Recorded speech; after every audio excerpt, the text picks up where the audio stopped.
Philippe Bouchard, vous êtes enseignant-chercheur au laboratoire Micro-organismes, Génome et Environnement à l'Université Clermont-Auvergne. Vous travaillez sur l'écotoxicologie microbienne. Est-ce que vous pouvez nous en dire plus sur votre domaine de recherche? Alors nous, on s'intéresse à regarder les impacts des pesticides en général sur la composante microbienne du sol, de l'eau, ou la composante microbienne qui est associée aux animaux, comme par exemple celle du microbiote intestinal. Pourquoi justement il y a un intérêt à aller partir aussi loin pour étudier les polluants? Quand on va en Arctique, si on mesure des perturbations ou si on observe des perturbations sur le fonctionnement des populations et des communautés, il y a fort à parier que si elles sont d'origine toxique, eh bien, ce sont des toxiques qui ont été amenés par soit les activités humaines, soit la chaîne alimentaire, soit les courants atmosphériques et les courants marins à proximité de ces animaux qui, normalement, sont éloignés de toute pollution. Donc ce qu'on comprend dans le film, c'est que la pollution, elle est globale et qu'on est face à un problème mondialisé. Et ce problème mondialisé, eh bien, on va en chercher la démonstration dans ces types d'environnements. Qu'est-ce que c'est ces perfluorés? D'où ça vient? Alors les perfluorés sont une famille de molécules extrêmement répandues dans l'industrie. Ce sont globalement les molécules qu'on va retrouver dans tous les revêtements anti-taches. C'est les éléments qu'on va retrouver dans les ustensiles de type Tefal, dans des ustensiles aussi qui possèdent du silicone. Donc ils ont des propriétés anti-adhérentes extrêmement utiles pour garder nos surfaces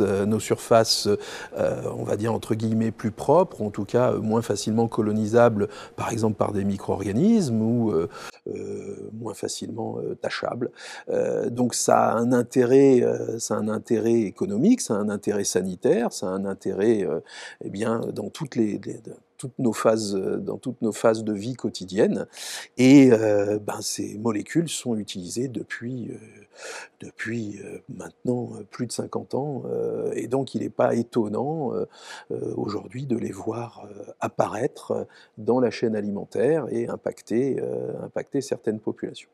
Et donc ces perfluorés, ils sont soumis, selon la régulation, à un certain seuil qu'on n'est pas censé dépasser. Et justement, si on dépasse ces seuils, ça a un effet sur les perturbateurs endocriniens, sur le système endocrinien? C'est un petit peu ce qu'on cherche à démontrer. C'est vrai qu'il y a des seuils qui sont établis par des études en laboratoire, des études sur le terrain, et qui ensuite sont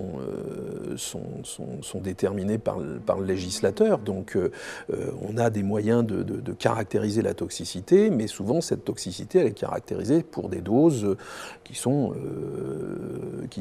naturellement retrouvées dans les environnements. Depuis une vingtaine d'années, on a des moyens d'accès à ce qu'on appelle des faibles doses, voire des très très faibles doses, donc des niveaux de concentration qui sont extrêmement faibles. Et on a montré en effet pour certaines molécules que même à ces très faibles concentrations, on peut avoir des perturbations sur des systèmes de régulation physiologique qu'on appelle les systèmes endocriniens. Et c'est comme ça qu'on qualifie ces molécules de perturbateurs endocriniens. On a des espèces comme ça en France, même en Auvergne, qui sont sensibles? Oui, il y a des espèces indicatrices qu'on peut trouver à proximité, hein, des rapaces par exemple, mais ça peut être aussi la loutre en Auvergne, hein, qui est une espèce qui a été largement menacée, qui a même disparu, et donc elle a été réintroduite depuis maintenant quelques années, et on constate dans ces loutres réintroduites, malheureusement lorsqu'une loutre est renversée par une voiture ou lorsqu'on trouve un cadavre de loutre, parce que dans la nature, on va faire des analyses toxicologiques sur ces animaux, et on retrouve, alors non pas des perfluorés, mais on retrouve du DDT, qui est un insecticide qui a été largement utilisé à la fin de la Seconde Guerre mondiale en Auvergne jusque dans les années 70, depuis interdit, et on en retrouve dans des loutres aujourd'hui de manière contemporaine. Ce qui veut dire que ces pesticides, ces insecticides, bien, sont toujours présents dans l'environnement et ils diffusent lentement dans la chaîne alimentaire et continuent à contaminer cette chaîne alimentaire. Il y a aussi une notion qui a été abordée dans le film, qui est la notion de bioaccumulation. Est-ce que cette notion, vous pouvez nous l'expliquer? La bioaccumulation, c'est le principe qui explique qu'une molécule qui se trouve par exemple dans l'eau ou dans le sol va passer dans la composante biologique, hein, typiquement dans les cellules d'un organisme ou dans un micro-organisme. Et donc ces molécules vont se trouver accumulées dans les cellules ou dans les tissus d'un organisme. C'est ça la bioaccumulation. Et on peut même aller regarder un autre critère qui s'appelle la bioamplification, qui consiste à regarder le long d'une chaîne alimentaire si cette molécule voit sa concentration augmenter au fur et à mesure qu'elle monte les étages de la chaîne trophique. On essaye de tester des écosystèmes ou des chaînes alimentaires pour savoir s'il y a bioaccumulation et puis derrière une bioamplification. Cette bioamplification, elle peut multiplier par 1 million, 1 milliard de fois les concentrations entre ce qu'on va trouver dans l'eau de mer, par exemple, et ce qu'on va trouver dans la graisse d'un ours blanc, d'un phoque, on va rester dans les paysages arctiques, ou dans les tissus de réserve des oiseaux qu'on aura été observés.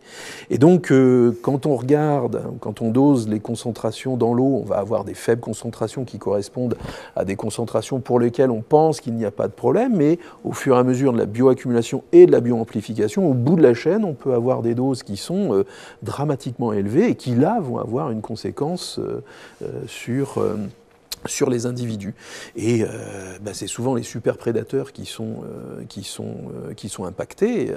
Et l'homme est un superprédateur, donc ça pose un problème. Et donc ces études, elles pourront aider le législateur justement à réglementer ces composés pour pouvoir mieux protéger l'environnement. C'est ça, c'est notre travail de chercheur d'apporter des arguments.